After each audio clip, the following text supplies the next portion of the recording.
For more on the crisis in Syria, I'm joined by Tony Gosling, an investigative journalist based in the UK who writes extensively on Middle East issues.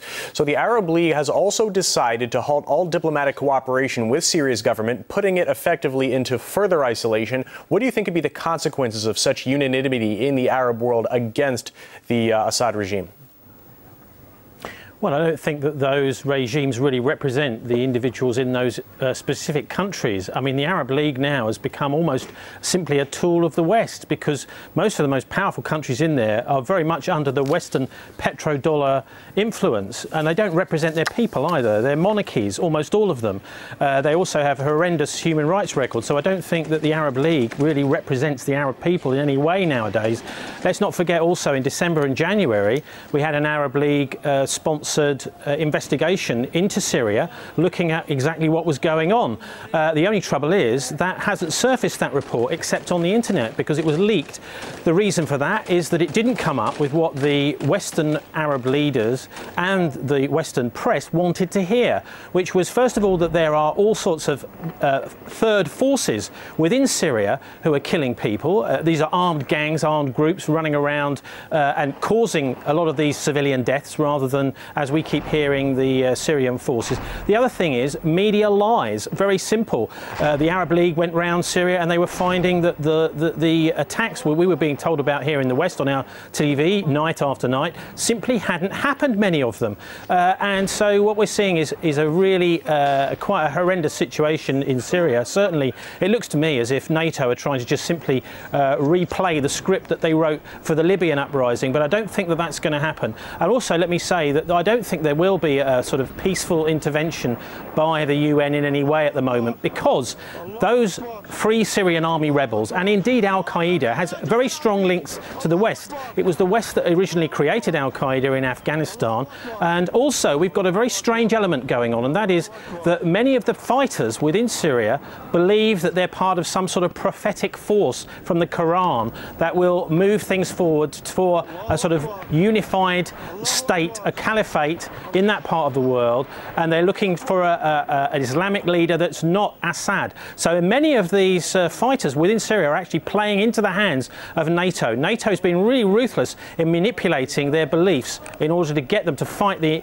Assad regime. So we're looking at really a two-track thing. One is an official policy, which is at least to try and attempt to get negotiations, but the unofficial policy is constant covert attacks against the Assad regime. And I mean, I don't think there's hardly anybody in Syria itself that really supports these armed gangs running around the streets.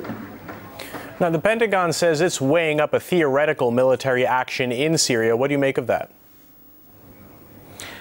Well, it's absolutely not acceptable without a United Nations Security Council resolution, which the Chinese and the Russians have blocked, quite rightly in my view.